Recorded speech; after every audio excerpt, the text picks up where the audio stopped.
Welcome to icon India. Icon India మీరు prepare అవుతున్నటువంటి ఉద్యోగాలకి ఆన్లైన్ ఆఫ్లైన్ క్లాసెస్ని అందిస్తూ ఉంది. ఆన్లైన్ క్లాసెస్ కోసం మీరు ఐకాన్ ఇండియా యాప్ని డౌన్లోడ్ చేసుకొని మీరు ప్రిపేర్ అవుతున్న ఉద్యోగాలకి సంబంధించినటువంటి క్లాసెస్ని పొందవచ్చు అతి తక్కువతో. ఇక ఆఫ్లైన్లో కూడా హైదరాబాద్ కేంద్రంగా ఉన్నటువంటి నారాయణగూడ మెట్రో స్టేషన్ వద్ద ఆఫ్లైన్ క్లాసెస్ని అందించడం జరుగుతూ ఉంది. ఎక్స్టెన్షన్ ఆఫీసర్, సిడిపిఓ, గ్రూప్స్ ఇలా ఇతర పోటీ పరీక్షలకి సంబంధించినటువంటి ఆఫ్లైన్ క్లాసెస్ కూడా అందుబాటులో ఉన్నాయి. మనం కేంద్ర ప్రభుత్వ పథకాలను గురించి డిస్కస్ చేస్తూ ఉన్నాం. ఈరోజు మరొక కేంద్ర ప్రభుత్వ పథకం గురించి నేర్చుకోబోతున్నాం. ఆ పథకాన్ని ఏమని అంటున్నాము అని అంటే జనని సురక్ష యోజన అని పిలుస్తూ ఉన్నాం. సో ఏమంటున్నాం? జనని సురక్ష యోజన. సో ఈ జనని సురక్ష యోజన అనేటువంటి పథకం కేంద్ర ప్రభుత్వ పథకంగా మనం డిస్కస్ చేస్తూ ఉన్నాం. ఎక్స్టెన్షన్ ఆఫీసర్ సిడిపిఓ ఎగ్జామ్స్లో పేపర్ 2కి సంబంధించి 9th చాప్టర్లో భాగంగా ఈ పథకాలను గురించి అడగడం జరుగుతూ ఉంది. ఈ పథకాలను ఎలా అడుగుతూ ఉన్నారు అని అంటే సో రూరల్ డెవలప్మెంట్ స్కీమ్స్గా అడుగుతూ ఉన్నారు. అలాగే ఉమెన్ అండ్ చైల్డ్ వెల్ఫేర్కి సంబంధించినటువంటి స్కీమ్స్గా ఎగ్జామ్లో అడుగుతూ ఉన్నారు. సో ఈ పథకాలని మనం 360 degrees కోణంలో నేర్చుకోవాల్సి ఉంటుంది. ఈ పథకానికి సంబంధించి కానీ మనం నేర్చుకోబోయే ఇతర పథకాలకి సంబంధించి ప్రశ్న ఏ విధంగా ఇచ్చినా ఆన్సర్ చేయగలగాలి. అది స్టేట్మెంట్ లెవెల్లో ఉన్న, కామన్గా ఉన్న, జనరలైజ్డ్గా ఉన్న, ఎలా ఉన్నా కూడా ఆన్సర్ చేయగలిగేలాగా మనం ఇక్కడ కంటెంట్ని నేర్చుకోవడం జరుగుతూ ఉంది. సో మరి జనని సురక్ష యోజన అనేటువంటి పథకం దేనికి సంబంధించింది? ఈ పథకాన్ని ఎందుకోసం అమలు చేస్తూ ఉన్నారు? ఎప్పటి నుంచి అమలు చేస్తూ ఉన్నారు? ఈ పథకం ద్వారా బెనిఫిట్ అవుతున్నటువంటి వారెవరు? ఈ పథకంలో అందుతున్నటువంటి ప్రోత్సాహకాలు ఏంటి? ఇలాంటి అన్ని అంశాలను కూడా ఇప్పుడు మనం డిస్కస్ చేయబోతూ ఉన్నాం. సో అదే జనని సురక్ష యోజన అని అంటున్నాం. జనని సురక్ష యోజన అనేటువంటి పథకం సింపుల్గా చెప్పాలి అని అంటే తల్లులకి పిల్లలకి సంబంధించినటువంటి పథకం. సో ఎవరికి అని అంటున్నాం? గర్భిణీ స్త్రీలకి, అలాగే గర్భిణీ మహిళలకి లేదా స్త్రీలకు, వీరితో పాటు శిశువులకి సంబంధించినటువంటి పథకంగా చెప్తా ఉన్నాం. ఎందుకు వీరికి సంబంధించినటువంటి పథకం అని అంటున్నాము అని అంటే భారతదేశంలో ఇప్పుడున్నటువంటి గణాంకాల ప్రతి సంవత్సరం ఎంత అనంటే 56,000 మంది స్త్రీలు ప్రతి సంవత్సరం చనిపోతూ ఉన్నారు. గర్భధారణ సమయంలో ఎంతమంది స్త్రీలు చనిపోతూ ఉన్నారు అని చెప్పేసి గణాంకాలు చెప్తా ఉన్నాయి అని అంటే ప్రతి సంవత్సరం 365 రోజులలో సుమారు 56,000 మంది చనిపోతూ ఉన్నారు అని ప్రస్తుత గణాంకాలు చెప్తా ఉన్నాయి. మరి శిశువులు ఎంతమంది చనిపోతూ ఉన్నారు? చిన్నపిల్లలు, పుట్టినటువంటి పిల్లలు అని అంటే ప్రతి ఏడాది 13 లక్షల మంది చనిపోతూ ఉన్నారు అని చెప్పేసి కూడా చెప్తా ఉన్నారు. ఎంత అని అంటున్నాం? ప్రతి ఏడాది 13 లక్షల మంది చిన్న పిల్లలు, శిశువులు చనిపోతూ ఉన్నారు అని చెప్పేసి గణాంకాలు చెప్తా ఉన్నాయి. మరి ఇలా చనిపోతున్నటువంటి వారిని కాపాడాల్సినటువంటి బాధ్యత అనేది ఉంది. సో దీనికి సంబంధించి ఈ శిశువులు చనిపోతున్నటువంటి శిశువులలో మొదటి వారంలోనే ఎంత అని అంటున్నాం? ఫస్ట్ వీక్లోనే, పుట్టినటువంటి మొదటి వారంలోనే సుమారుగా 75% మంది చనిపోతూ ఉన్నారండి. ఈ 13 లక్షల మందిలో మొదటి వారంలోనే 75% మంది చనిపోతూ ఉన్నారు అని అంటున్నాం.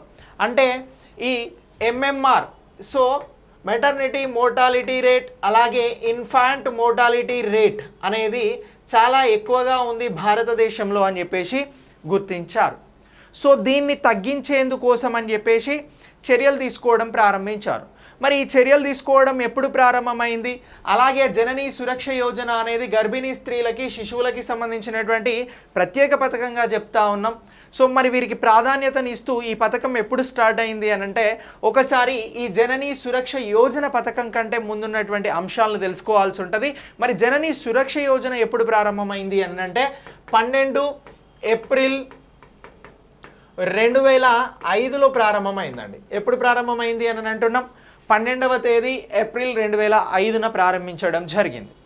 సో ఎప్పుడు ప్రారంభించారు జనని సురక్ష యోజనను అని చెప్పేసి రేపు ఎగ్జామ్లో అడిగితే 12వ తేదీ ఏప్రిల్ 2005న ప్రారంభించారు.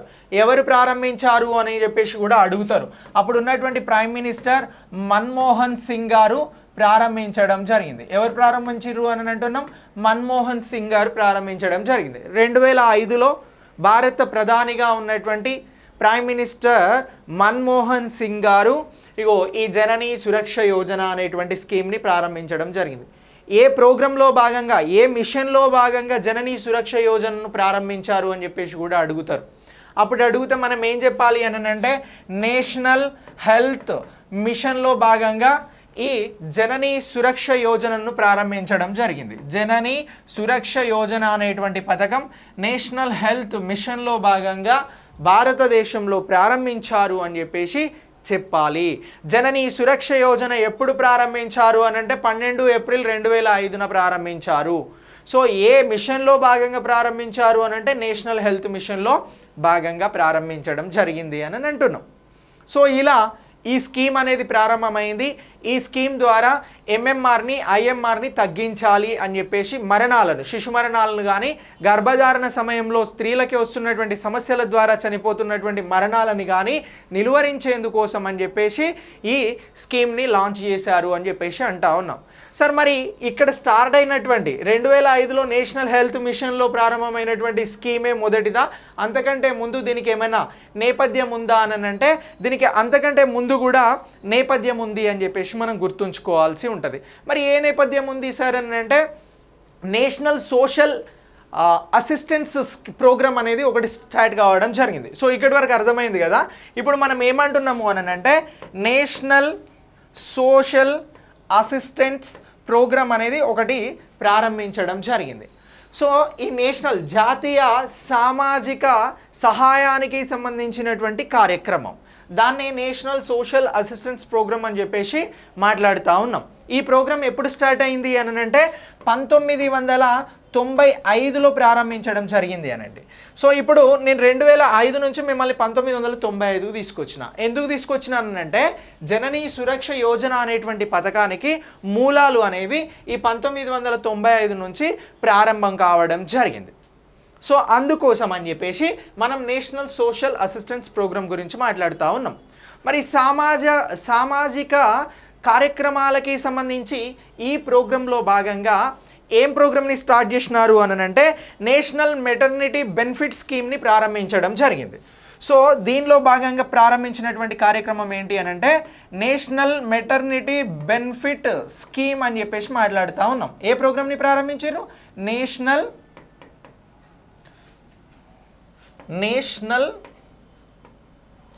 మెటర్నిటీ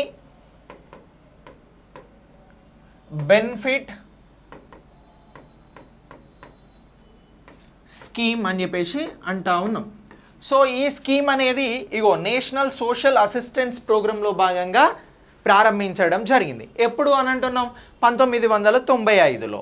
సో అలా ప్రారంభమైనటువంటి ఈ scheme national maternity benefit scheme అనేది ఏ మంత్రిత్వ శాఖ పరిధిలో ఉండే అని అంటే ఇది అప్పుడున్నటువంటి కేంద్ర గ్రామీణాభివృద్ధి మంత్రిత్వ శాఖ పరిధిలో ఉండేది. ఏ మంత్రిత్వ శాఖ అంటున్నాం?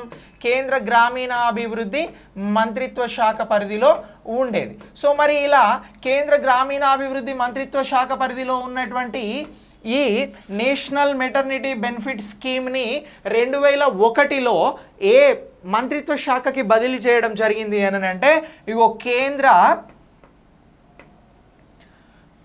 ఆరోగ్య మరియు కుటుంబ మంత్రిత్వ శాఖకి బదిలీ చేయడం జరిగింది. దేనికి బదిలీ చేసినారు అని అంటున్నాం? కేంద్ర ఆరోగ్య మరియు కుటుంబ మంత్రిత్వ శాఖకి బదిలీ చేయడం జరిగింది. ఎప్పుడు బదిలీ చేశారు? 2001లో బదిలీ చేయడం జరిగింది. ఎప్పుడు అని అంటున్నాం? 2001లో బదిలీ చేయడం జరిగింది. 2001 వరకు కూడా ఈ నేషనల్ మెటర్నిటీ బెనిఫిట్ స్కీమ్ అనేది గ్రామీణ అభివృద్ధి మంత్రిత్వ శాఖ పరిధిలో ఉండేది. 2001 నుంచి ఇది కేంద్ర ఆరోగ్య మరియు కుటుంబ మంత్రిత్వ శాఖ పరిధిలోకి ట్రాన్స్ఫర్ కావడం జరిగింది. ఏ స్కీమ్ ట్రాన్స్ఫర్ అయింది అని అంటున్నాం? National maternity benefit scheme. ఈ నేషనల్ మెటర్నిటీ బెనిఫిట్ స్కీమ్ ఏ ప్రోగ్రాంలో భాగంగా తీసుకొచ్చారు? నేషనల్ సోషల్ అసిస్టెన్స్ ప్రోగ్రాంలో భాగంగా తీసుకురావడం జరిగింది. ఆ తర్వాత ఇది 2001లో కేంద్ర ఆరోగ్య కుటుంబ మంత్రిత్వ శాఖకి బదిలైంది. అంతకంటే ముందు గ్రామీణ అభివృద్ధి మంత్రిత్వ శాఖ పరిధిలో ఉండేది. సో ఇలా మెటర్నిటీకి సంబంధించినటువంటి స్కీమ్ అనేది మొట్టమొదటిసారి 1995లో వచ్చింది. ఏ పేరుతో వచ్చింది అని అంటే నేషనల్ మెటర్నిటీ బెనిఫిట్ స్కీమ్ పేరుతో వచ్చింది. 2001 వరకు కేంద్ర గ్రామీణ అభివృద్ధి మంత్రిత్వ శాఖ పరిధిలో ఉంటుంది. 2001 తర్వాత నుంచి ఇది కేంద్ర ఆరోగ్య మరియు కుటుంబ మంత్రిత్వ శాఖ పరిధిలోకి రావడం జరిగింది. ఇలా వచ్చిన తర్వాత భారతదేశంలో నేషనల్ హెల్త్ స్కీమ్ అనేది, హెల్త్ మిషన్ అనేది తీసుకొచ్చినారు. ఎప్పుడు తీసుకొచ్చినారు అని అంటే 2005లో తీసుకురావడం జరిగింది. సో ఇది 2018 వరకు కొనసాగుతుంది. ఆ తర్వాత దీన్ని 2020 వరకు పెంచడం జరిగింది. అదే నేషనల్ హెల్త్ మిషన్. సో ఇలా ఈ నేషనల్ హెల్త్ మిషన్లో భాగంగానే దీన్ని మాడిఫై చేసి ఏమని తీసుకొచ్చారు అని అంటే జననీ సురక్ష యోజన అని చెప్పేసి తీసుకురావడం జరిగింది. సార్ మరి నేషనల్ మెటర్నిటీ బెనిఫిట్ స్కీమ్ అని ఉన్నప్పుడు ఈ స్కీమ్ ద్వారా ఎవరు బెనిఫిట్ పొందేవారు అని అంటే 19 ఏళ్ళ కంటే పై సంవత్సరాలు కలిగినటువంటి వారు. ఎన్ని సంవత్సరాల కంటే పై వాళ్ళు అని అంటున్నాం? 19 ఇయర్స్ కంటే ఎక్కువ వయసు కలిగినటువంటి గర్భిణీ స్త్రీలు వారి పిల్లలకి జన్మనిచ్చినప్పుడు వారికి 500 రూపాయల ఆర్థిక సహాయం అనేది అందించేవాళ్ళు. ఎంత అందించేవాళ్ళు అని అంటున్నాం? 500 రూపాయల ఆర్థిక సహాయాన్ని ఇగో ఈ నేషనల్ మెటర్నిటీ బెనిఫిట్ స్కీమ్లో భాగంగా అందించేవారు. అయితే ఇలా అందిస్తున్నటువంటి ఈ స్కీమ్ ద్వారా ఇన్స్టిట్యూషనల్కి సంబంధించి ప్రసవాలు అంటే ఏదైతే డెలివరీస్ ఉంటాయో వీటిని హాస్పిటళ్ళల్లో జరపాలి అని చెప్పేసి డిసైడ్ కావడం జరిగింది. ఎప్పటి నుంచి? నేషనల్ హెల్త్ మిషన్లో ఈ ప్రోగ్రాం 2005 ఏప్రిల్ 12 మన్మోహన్ సింగ్ గారు ప్రారంభించిన తర్వాత జననీ సురక్ష యోజన అనేటువంటి పథకం ద్వారా ఏం చేసినారు అని అంటే ఏవైతే ప్రసూతిలు జరుగుతూ ఉన్నాయో సో దీనికి సంబంధించినటువంటి ఈ ప్రసూతి అన్నీ కూడా ప్రభుత్వ ఆసుపత్రుల్లో కానీ ప్రభుత్వ ఆసుపత్రుల్లో జరగాలి అని చెప్పేసి ఈ పథకాన్ని తీసుకురావడం జరిగింది. గ్రామీణ ప్రాంతాలలో కానీ పట్టణ ప్రాంతాలలో కానీ ఇళ్లల్లో కాకుండా హాస్పిటల్స్లో ప్రసవాలు జరగాలి అనేటువంటి ఉద్దేశంతో ఈ పథకాన్ని తీసుకురావడం జరిగింది. మరి హాస్పిటల్లో ప్రసవాలు జరిగితే ఏమవుతుందయా అని అంటే ఏదైతే ఈ గర్భిణీ స్త్రీలు ప్రసవ సమయంలో తీసుకోవాల్సినటువంటి ప్రికాషన్స్ కానీ శిశువులకి ఇప్పించాల్సినటువంటి టీకాలు ఏవైతే ఉంటాయో వీటిని సరైన సమయంలో వేయడం ద్వారా ఈ మరణాలను నివారించవచ్చు. గర్భిణీ స్త్రీలకి సంబంధించినటువంటి మరణాలు అలాగే ఈ శిశువులకి సంబంధించినటువంటి మరణాలను నివారించవచ్చు. సో ఇందుకోసం అని చెప్పేసి ఇన్స్టిట్యూషనల్ డెలివరీస్ వీటిని ఏమంటున్నాము అని అంటే సంస్థాగత ప్రసవాలు జరగాలి అని చెప్పేసి నిర్ణయించడం జరిగింది. ఇప్పుడు ఏమంటున్నాం? జననీ సురక్ష యోజనకి సంబంధించి జననీ సురక్ష యోజన అనేటువంటి పథకం యొక్క ముఖ్య ఉద్దేశం ఏమంటున్నాము అని అంటే సంస్థాగత ప్రసవాలు జరగాలి అని చెప్పేసి డిసైడ్ చేయడం జరిగింది. సంస్థాగత ప్రసవాలు జరగాలి అని చెప్పేసి డిసైడ్ చేశారు. సంస్థాగత ప్రసవాలని ఏమంటున్నాము అని అంటే ఇన్స్టిట్యూషనల్ డెలివరీస్ అని అంటున్నాం. ఇన్స్టిట్యూషనల్ డెలివరీస్ అని చెప్పేసి అంటా ఉన్నాం.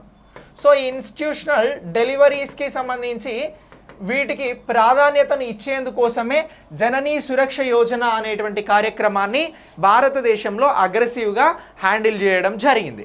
సో మరి ఈ జననీ సురక్ష యోజనకి సంబంధించినటువంటి పథకాన్ని మళ్ళీ భారతదేశంలో ఉన్నటువంటి 28 రాష్ట్రాలలో అలాగే 28 రాష్ట్రాలు 8 కేంద్రపాలిత ప్రాంతాలు ఉన్నాయి కదా. సో ఈ కేంద్రపాలిత ప్రాంతాలలో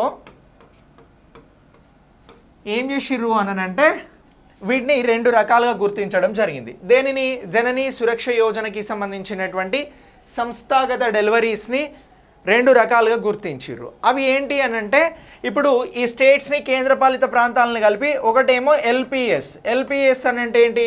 లో పర్ఫార్మింగ్ స్టేట్స్. ఇంకొకటి ఏమంటున్నాం? హెచ్పిఎస్ అని అంటున్నాం, హై పర్ఫార్మింగ్ స్టేట్స్. సో ఇప్పుడు ఎల్పిఎస్లో గుర్తించినటువంటి స్టేట్స్ ఏవి జననీ సురక్ష యోజనకి సంబంధించి అని అంటే ఉత్తరప్రదేశ్, యూపీ, ఉత్తరాఖండ్ అలాగే నెక్స్ట్ ఏమంటున్నామనంటే రాజస్థాన్, అలాగే అస్సాం, నెక్స్ట్ బీహార్, అలాగే ఒడిశా,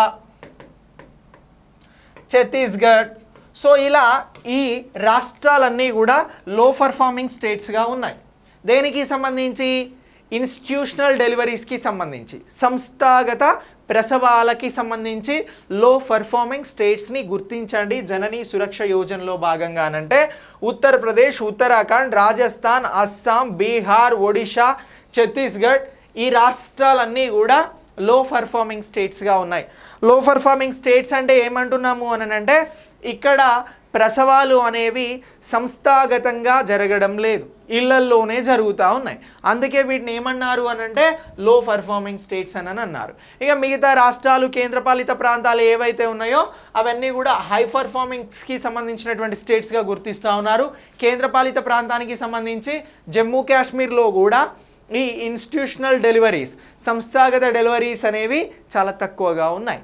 సో ఇలా ఈ రెండు రకాలుగా గుర్తించడం జరిగింది. అయితే ఈ లో పర్ఫార్మింగ్ స్టేట్స్లో ఎక్కువగా సంస్థాగత డెలివరీస్ని ప్రోత్సహించేందుకు ప్రత్యేకమైనటువంటి చర్యలను తీసుకోవడం జరిగింది.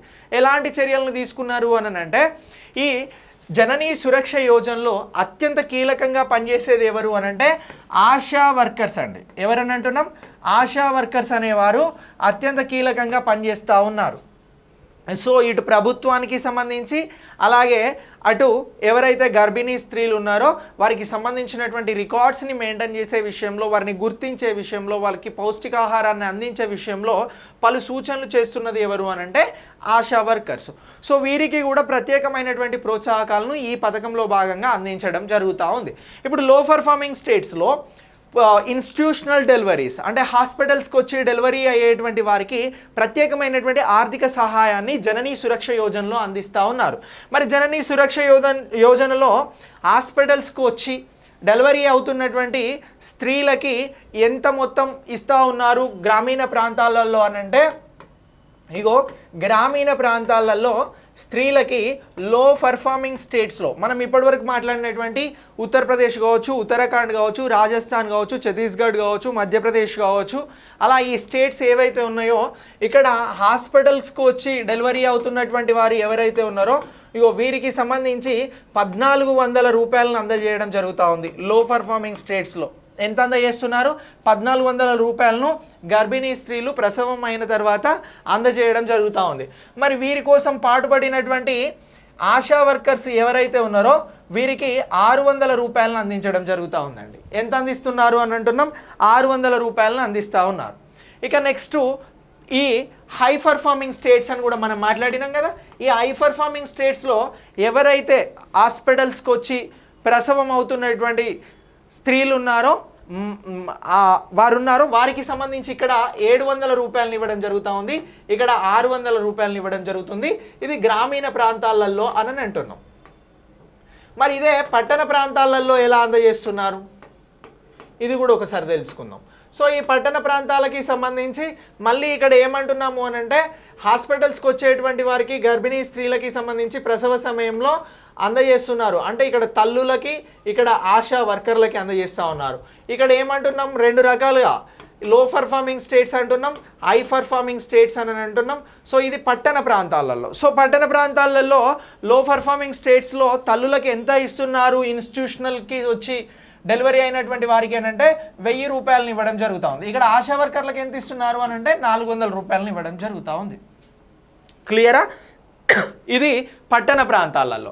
మరి హై పర్ఫార్మింగ్ స్టేట్స్కి సంబంధించినటువంటి పట్టణ ప్రాంతాలలో ఎంత ఇస్తున్నారు అని అంటే 600 రూపాయలనేమో తల్లులకి అందజేయడం జరుగుతూ ఉంది. ఎంత అంటున్నాం? 600 రూపాయలు. ఇక్కడ ఆశా వర్కర్లకి సేమ్ 400 రూపాయలని అందజేయడం జరుగుతూ ఉంది. ఎంత అంటున్నాం? 400 రూపీస్ని అందజేస్తూ ఉన్నారు. ఇవన్నీ కూడా దేనిలో భాగంగా అందజేస్తూ ఉన్నారు అని అంటే జననీ సురక్ష యోజనకి సంబంధించినటువంటి పథకంలో భాగంగా ఆర్థిక సహాయాన్ని అందించి ఇన్స్టిట్యూషనల్ డెలివరీస్ని ప్రోత్సహించడం కోసం, ఎంఎంఆర్ను ఐఎంఆర్ను తగ్గించేందుకోసం తీసుకొస్తున్నటువంటి పథకంగా మనం గుర్తుంచుకోవాల్సి ఉంటుంది. సో ఇలా ఈ పథకం అనేది ప్రస్తుతం కొనసాగుతూ ఉంది. మరి ఇలా కొనసాగుతున్నటువంటి ఈ పథకం ద్వారా ఏవైతే డెలివరీస్ ఉన్నాయో ఇవి స్టార్టింగ్లో ఎంతుండే జననీ సురక్ష యోజన కంటే ముందు అని అంటే ఇన్స్టిట్యూషనల్ డెలివరీస్ అంటే ఆసుపత్రికి వచ్చి డెలివరీ అవుతున్నటువంటి పర్సెంటేజ్ 18% ఉండే. ఎంత పర్సెంటేజ్ అని అంటున్నాం? 18% ఉండే. ఏమంటున్నాం? ఇన్స్టిట్యూషనల్ డెలివరీ, తెలుగులో వీటినే సంస్థాగత ప్రసవాలు అని అంటున్నాం. ఈ ప్రసవాలు ఫస్ట్ ఎంత ఉండే 2005 సమయంలో అని అంటే 18% ఉండే. సార్ మరి ఈ స్కీమ్ ద్వారా ఎంత శాతానికి ఇప్పుడు ఇంప్రూవ్ అయినాయి అని అంటే ఇప్పుడు 52% ఇవి పెరగడం జరిగింది. గవర్నమెంట్ ఆసుపత్రులకు వచ్చి ప్రసవాలు అవుతున్నటువంటి వారి పర్సెంటేజ్ ప్రస్తుతం ఎంతకు పెరిగింది అని అంటే 52% పెరిగింది అని అంటున్నాం. సో ఇక ఈ ఇన్స్టిట్యూషనల్ డెలివరీస్కి సంబంధించి వచ్చినటువంటి ఈ జననీ సురక్ష యోజన పథకం ద్వారా WHO లెక్కల ప్రకారం లబ్ధి పొందినటువంటి అర్హుల లెక్క ఎంతుంది అని అంటే 1,04,38,000 మంది. ఏ లెక్కల ప్రకారం అంటున్నాం? WHO వరల్డ్ హెల్త్ ఆర్గనైజేషన్ లెక్కల ప్రకారం 1,04,38,000 మంది ఇప్పటి వరకు జననీ సురక్ష యోజనకి సంబంధించినటువంటి స్కీమ్ ద్వారా బెనిఫిట్ అయినటువంటి వారినిగా మనం గుర్తిస్తూ ఉన్నాం.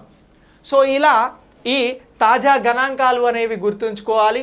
జననీ సురక్ష యోజనకి సంబంధించి ఏ పట్టణ ప్రాంతాలలో ఎంత ఇస్తున్నారు ప్రోత్సాహకాలను, గ్రామీణ ప్రాంతాలలో ఎంత ఇస్తున్నారు ప్రోత్సాహకాలను అంటే గుర్తుంచుకోవాల్సి ఉంటుంది. సో గ్రామీణ ప్రాంతాలలో లో పర్ఫార్మింగ్ స్టేట్స్లో 1,400 రూపాయలు ఇస్తున్నారు, ఆశా వర్కర్కి 600 ఇస్తూ ఉన్నారు. అలాగే హై పర్ఫార్మింగ్ స్టేట్స్లో 700 తల్లులకి ఇస్తే 600 రూపాయలు ఆశా వర్కర్లకు ఇస్తున్నారు, ఈ తల్లులను హాస్పిటల్స్కి తీసుకొచ్చి డెలివరీ చేస్తున్నందుకు సంబంధించి. ఇక నెక్స్ట్ పట్టణ ప్రాంతాలలో ఎంత ఇస్తున్నారు అని అంటే లో పర్ఫార్మింగ్ స్టేట్స్కి 1000, అలాగే ఆశా వర్కర్కి 400, హై పర్ఫార్మింగ్ స్టేట్స్లో 600, తల్లులకి ఆశా వర్కర్లకి 400 ఇస్తూ ఉన్నారు. సో ఇలా మనం ఈ అంశాన్ని గుర్తుంచుకోవాలి. ఇక జననీ సురక్ష యోజనకి సంబంధించి WHO ఇచ్చినటువంటి రిపోర్ట్ ప్రకారం ఎంతమంది భారతదేశంలో జననీ సురక్ష యోజనకి సంబంధించి బెనిఫిట్ అయ్యారు అని అంటే 1,04,38,000 మంది బెనిఫిట్ అయ్యారు అని చెప్పేసి గుర్తించాల్సి ఉంటుంది. ఇక సంస్థాగత ప్రసవాలు ఎంత నుంచి ఎంతకు పెరిగాయి అని ఏదైనా క్వశ్చన్ అడిగితే 18% నుంచి 52% పెరిగాయి. దీనికి కారణం ఏంటి అని అంటే జననీ సురక్ష యోజన అనేటువంటి పథకం అని గుర్తుంచుకోవాలి. సో ఇలా ఈ పథకానికి సంబంధించి ఇవన్నీ కూడా ఇంపార్టెంట్ పాయింట్స్. ఇక జననీ సురక్ష యోజనకి సంబంధించి సంస్థాగత ప్రసవాలకి సంబంధించి అత్యంత కీలకంగా వ్యవహరిస్తున్నటువంటి వారు ఎవరు అని అంటే ఆశా వర్కర్లను గుర్తుంచుకోవాలి. లో పర్ఫార్మింగ్ స్టేట్స్లో వేటిని గుర్తిస్తున్నాము అని అంటే యూపీ, ఉత్తరాఖండ్, రాజస్థాన్, అస్సాం, బీహార్, ఒడిషా, ఛత్తీస్గఢ్, అలాగే మధ్యప్రదేశ్ వీటినన్నింటినీ కూడా మనం గుర్తిస్తున్నాము అని చెప్పేసి లో పర్ఫార్మింగ్ స్టేట్స్గా గుర్తించాలి. అలాగే కేంద్రపాలిత ప్రాంతాలకి సంబంధించి జమ్మూ కాశ్మీర్లో చాలా తక్కువగా ఇన్స్టిట్యూషనల్ డెలివరీస్ జరుగుతూ ఉన్నాయి అని చెప్పేసి కూడా మనం గుర్తించాల్సి ఉంటుంది. ఇక నెక్స్ట్ ఈ పథకం అనేది ఎప్పుడు స్టార్ట్ అయింది? 12 ఏప్రిల్ 2005లో. ఏ మిషన్లో భాగంగా స్టార్ట్ అయింది అని అంటే జాతీయ ఆరోగ్య మిషన్, దాన్ని నేషనల్ హెల్త్ మిషన్లో భాగంగా దీన్ని ప్రారంభించారు అని చెప్పేసి అంటా ఉన్నాం. అంతకంటే ముందు ఈ పథకాన్ని ఏమని పిలిచేవారు? జననీ సురక్ష యోజనను అని అంటే నేషనల్ మెటర్నిటీ బెనిఫిట్ స్కీమ్గా పిలిచేవారు. ఈ స్కీమ్ దేనిలో భాగంగా వచ్చింది అని అంటే నేషనల్ సోషల్ అసిస్టెన్స్ ప్రోగ్రాంలో భాగంగా వచ్చింది. అది 1995లో వచ్చింది. నేషనల్ హెల్త్ మిషన్ అనేది 2005లో వచ్చింది అని చెప్పేసి గుర్తించాల్సి ఉంటుంది. సో ఈ పథకం యొక్క ముఖ్య ఉద్దేశం ఏంది అని అంటే గర్భధారణ సమయంలో చనిపోతున్నటువంటి మహిళల్ని కాపాడడంతో పాటు పుట్టుక తరువాత చనిపోతున్నటువంటి శిశువుల్ని కాపాడడం అనేది అత్యంత ప్రాథమికమైనటువంటి లక్షణం. ఈ పథకానికి సంబంధించిన ప్రథమ లక్ష్యం కూడా ఇదే అని చెప్పేసి కూడా మనం గుర్తించాల్సి ఉంటుంది. సో ప్రశ్న ఎలా ఇచ్చినా ఈ కామన్ పాయింట్స్ని గుర్తుంచుకుంటే, ఇప్పటి వరకు మనం డిస్కస్ చేసినటువంటి పాయింట్స్ని గుర్తుంచుకుంటే చాలా సులువుగా మీరు ఆన్సర్ చేయడానికి అవకాశం ఉంటుంది. ఇదే జననీ సురక్ష యోజనకి సంబంధించినటువంటి పథకం అని అంటున్నాం. మరి ఈ పథకం అనేది ఆరోగ్య అంశంగా మనం మాట్లాడినాం కాబట్టి ప్రస్తుత కేంద్ర ఆరోగ్య శాఖ మంత్రి ఎవరు అని అంటే మన్సుఖ్ మాండవియా. సో ఎవరు అని అంటున్నాం? మన్సుఖ్ మాండవియా గారు ప్రస్తుత కేంద్ర ఆరోగ్య శాఖ మంత్రి, నేషనల్ హెల్త్ మినిస్టర్ అని చెప్పేసి గుర్తుంచుకోవాల్సి ఉంటుంది. సో ఇలా ఈ జననీ సురక్ష యోజన పథకానికి సంబంధించి మీరు కాంటెంట్ని అప్డేట్ చేసుకోండి. ఇంకా మీకు more and more information icon India ఇస్తుంది. వీటి మీద క్వశ్చన్ సిరీస్ని కూడా ఇస్తున్నాం. అలాగే మీరు ఇంకా ఎక్కువ కూడా కంటెంట్ని మా దగ్గర నుంచి ఎక్స్పెక్ట్ చేయొచ్చు. Thanks for watching.